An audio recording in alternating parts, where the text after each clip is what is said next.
નમસ્કાર, આધ્યાત્મિક મહાશક્તિમાં હું મોનાલી સોની આપ સૌનું સ્વાગત કરું છું। વૈશાખ માસનું આપણા શાસ્ત્રોમાં ખૂબ જ સારું એવું વર્ણન કરવામાં આવ્યું છે કે શ્રી હરિ ભગવાન વિષ્ણુનો અત્યંત પ્રિય કોઈ માસ હોય તો તે વૈશાખ માસ છે। તેની પાછળ પણ આપણા શાસ્ત્રોમાં ઘણા વર્ણન કરવામાં આવ્યું છે। શાસ્ત્રીય ઉલ્લેખ દરમિયાન આપણે જોવા જઈએ તો વૈશાખ મહિનાને ધર્મ સાધક મહિનો કહેવામાં આવે છે, એટલે કે જેટલું પુણ્ય સતયુગમાં કરવામાં આવતું હતું તેટલું પુણ્ય જો તમે જપ તપ દાન આ વૈશાખ માસમાં કરી લો છો તો તે સતયુગ જેટલું પુણ્ય તમને પ્રાપ્ત કરાવે છે। ધર્મ સાધક એટલે બને તેટલું ધર્મ તમે આ મહિનામાં કરો છો તો તમારા ભવના પાપો નષ્ટ થાય છે, તમને પુણ્યની પ્રાપ્તિ થાય છે। એવું કહેવામાં આવે છે કે સૌથી ઉત્તમ સર્વશ્રેષ્ઠ વિદ્યા જે વેદોના જ્ઞાનમાં છુપાયેલી છે, વેદોના જ્ઞાનને સર્વશ્રેષ્ઠ વિદ્યા માનવામાં આવે છે। તેવી જ રીતે જે વૃક્ષ છે તેમાં કલ્પ વૃક્ષને અતિ શ્રેષ્ઠ વૃક્ષ માનવામાં આવે છે। જે સુદર્શન ચક્ર છે જેને શસ્ત્રો અને અસ્ત્રમાં સર્વશ્રેષ્ઠ માનવામાં આવે છે। સોનાની જે ધાતુ છે તે દરેક ધાતુમાં અતિ મૂલ્યવાન છે। તેવી જ રીતે વૈશાખ માસનું પણ અતિ મહત્વ વધી જાય છે। જ્યારે વૈશાખ માસ જે છે તેને જલદાનનો મહિમા પણ કહેવામાં આવે છે, કારણ કે જલદાન એટલે કે ગ્રીષ્મ ઋતુ જે આવે છે ત્યારે ખૂબ જ અતિ ગરમી વધી જાય છે અને ત્યારબાદ વસંત ઋતુમાં ગરમીનું પ્રમાણ જે છે તે વધારે જોવામાં મળતું હોય છે। ત્યારે જલદાનનું પણ વિશેષ રીતે મહત્વ આપણા શાસ્ત્રોમાં કરવામાં આવ્યું છે। ઠેર ઠેર જગ્યાએ પહેલાના જમાનાના લોકો પાણીની પરબો બંધાવતા હતા। તેનું કારણ પણ એ જ હતું કે રાહદારીઓને તરસ્યા લોકોને પાણી પીવાનું મળી રહે છે। પાણીની તરસ જ્યારે તે લોકોની छिपाય છે ત્યારે તમને તે આશીર્વાદ આપે છે। માટે વૈશાખ માસમાં ઠેર ઠેર પાણીની પરબ બાંધવાનું પણ શાસ્ત્રોમાં મહત્વ દર્શાવવામાં આવ્યું છે। જે વ્યક્તિ તરસ્યાઓને પાણી પીવડાવે છે, તેમની તરસ छिपाવે છે, તેમના પણ એવું કહી શકાય કે કષ્ટો જે છે તે દૂર થાય છે।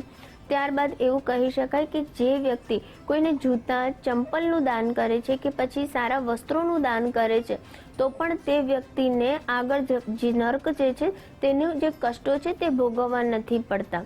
વિશેષ રીતે આ મહિનામાં તમે કોઈને ગાલીચો ચાદર કે ચટાઈનું દાન કરો છો તો પણ તે વ્યક્તિને જો સારી ઊંઘ મળે છે, તેના ઉપર સૂઈને તે પોતાની નીંદ પૂરી કરે છે તો પણ તે વ્યક્તિના પુણ્યમાં વધારો થાય છે, કારણ કે ભગવાન શ્રી હરિ વિષ્ણુ જે છે તે સાક્ષાત તેના પર વિશેષ કૃપા આપે છે અને તે વ્યક્તિના દરેક પ્રકારના કષ્ટો અને દુઃખોને ટાળે છે।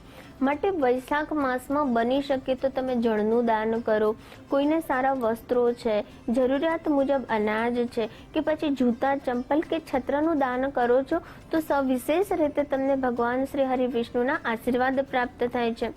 એવું કહી શકાય કે વૈશાખ માસમાં કોઈને તમે કોઈ પણ એવી રીતે વિશ્રામનું કોઈ સ્થાન તમે દાન કરો છો, જેમ કે કોઈને તમે ઘર નથી તો તમે તેને ઘર બનાવી આપ્યો છે કે પછી તેને રહેવા માટે કોઈ સારો આશરો તમે બનાવી આપ્યો છે, તો આ પ્રકારના દાનને રાજા જેવું દાન કહેવામાં આવે છે। એક રાજા હોય છે તે પોતાની પ્રજાનું સર્વરૂપે ધ્યાન રાખતો હોય છે કે તેના ખાન પાન રહેવાની વિશેષ તે સેવા કરતો હોય છે। તો જો કોઈ વ્યક્તિ કોઈને વિશ્રામ કરાવવા માટે સ્થાન આપે છે, તેને ઘરની આશ્રય વ્યવસ્થા પૂરી પાડે છે, ત્યારે પણ તે વ્યક્તિના વિશેષ આશીર્વાદથી ભગવાનના વૈકુંઠમાં જવા જેટલું પુણ્ય તે વ્યક્તિને પ્રાપ્ત થાય છે અને તેને રાજા જેવું સુખ પ્રાપ્ત થાય છે। જ્યારે આપણા ગ્રંથો અનુસાર જ્યારે વૈશાખ માસની વાત કરીએ તો ત્યારે એક કાશીપુરમાં એક કીર્તિમાન રાજા હતા। તે રાજા નગરની પ્રદક્ષિણાએ નીકળે છે, ધીરે ધીરે તે જંગલ તરફ પ્રયાણ કરતા હોય છે। ત્યારે આગળ વધતા તેમણે જોયું કે ઋષિ વશિષ્ઠના આશ્રમ આગળ કેટલાક તેમના શિષ્યો જે છે તે પાણીનું દાન કરતા હતા, કોઈકને જૂતા ચંપલ અને વસ્ત્રોનું પણ દાન કરતા હતા। ત્યારે રાજા જે છે તે ઋષિ વશિષ્ઠને ત્યાં જાય છે અને પૂછે છે કે આ લોકો જે કરી રહ્યા છે તે દાનનું મહત્વ શું છે, તેનું કારણ મને જણાવો। અને ત્યારબાદ ઋષિ વડે કીર્તિમાન રાજાને આ વૈશાખ માસનું દાન પુણ્યનું મહત્વ સમજાવવામાં આવે છે। ત્યારબાદ કીર્તિવાન રાજા પોતાની નગરીમાં જાય છે। નગરીમાં ગયા બાદ તે પોતાના પ્રજાને જૂતા ચંપલ અનાજ વસ્ત્રોનું દાન કરતો રહે છે। એવું કહી શકાય કે આજીવન તે પોતાની પ્રજાને વિશેષ રીતે સેવા આપતો રહે છે. જે લોકોને ઘર નથી તેમને રહેવા માટે આશરો આપે છે, ભૂખ્યાઓને ભોજન આપે છે, ઠેર ઠેર પાણીની પરબો બંધાવે છે, જલનું દાન કરતો રહે છે. જ્યારે કીર્તિવાન રાજા જે છે તેનું દાન પુણ્યના પ્રતાપે તેણે તેની પ્રજાના લોકોને પણ દાન પુણ્ય ધર્મ કરતા શીખવાડ્યું. માટે એવું કહેવાય છે કે જે કાશીનગર છે તેમાં કીર્તિવાન રાજાની નગરીમાં દરેક લોકો જલદાન કરવા લાગ્યા, દરેક લોકો એકબીજાને આશ્રય આપવા લાગ્યા, અન્ન પૂરું પાડવા લાગ્યા, જરૂરતમંદ તેમની જરૂરિયાતોને પૂરી કરવા લાગ્યા, ઠેર ઠેર લોકોને વસ્ત્રોનું દાન કરવા લાગ્યા, બ્રાહ્મણોને તેમના વસ્ત્રો અને વિશેષ રીતે યથાશક્તિ દાન કરવા લાગ્યા. જ્યારે કાશી નગરીમાં આ પ્રકારે દરેક વ્યક્તિઓ દાન પુણ્ય કરવા લાગ્યા ત્યારે રાજાના આદેશને કારણે તે પ્રજાનું પુણ્ય પણ વધી ગયું હતું. ત્યારે એવું કહી શકાય કે ધર્મરાજા યમને આ વસ્તુથી ચિંતા થઈ. તેમણે જે છે ભગવાન સાક્ષાત શ્રી હરિ વિષ્ણુની આગળ જઈને તેમની આગળ પોતાની ચિંતા વ્યક્ત કરી કે આ નગરીનું પુણ્ય વધી ગયું છે અને માટે નરક અને સ્વર્ગનો તફાવત ઘણો ઓછો રહી ગયો છે. આ નગરીના દરેક લોકોને સ્વર્ગ પ્રાપ્ત થશે તો નર્ક અને સ્વર્ગનો તફાવત નહીં રહે.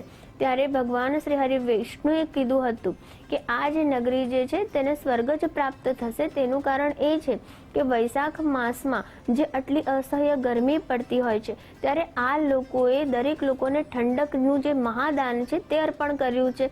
તે લોકોને જલદાન છે, કપડાં છે વગેરેનું દાન કરીને તેમણે સર્વશ્રેષ્ઠ પુણ્ય કમાવી લીધું છે.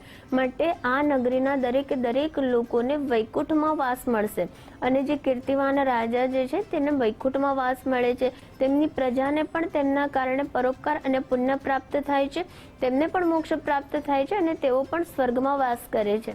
માટે એવું કહી શકાય કે જે વૈશાખ માસ જે છે તેને ધર્મનો માસ કહેવામાં આવે છે. આ દિવસોમાં વધારે પડતું ધર્મ કરવું, વધારે દાન તપસ્યા કરવાનું પણ સર્વશ્રેષ્ઠ ફળ પ્રાપ્ત થાય છે. શ્રી હરિ ભગવાન વિષ્ણુનો અતિ પ્રિય એવો વૈશાખ માસ જે છે તેમાં કરેલું દાન પુણ્ય અને સાથે સાથે જળદાનનું વિશેષ મહત્વ રહેલું છે. આ મહિનાઓમાં તમે ઠેર ઠેર જગ્યાઓ ઉપર તમે પાણીની પરબ બાંધો. જે તરસ્યા લોકો છે તેમને પાણી, છાશ કે દહીં જેવી ઠંડકવાળી વસ્તુઓનું તમે દાન કરો છો તો પણ તમારા જીવનના કષ્ટો કપાય છે, તમારા જીવન પર આવતા વિઘ્નો અને કઠિનાઈઓ નાશ પામીને તમને પણ પુણ્યની પ્રાપ્તિ થાય છે.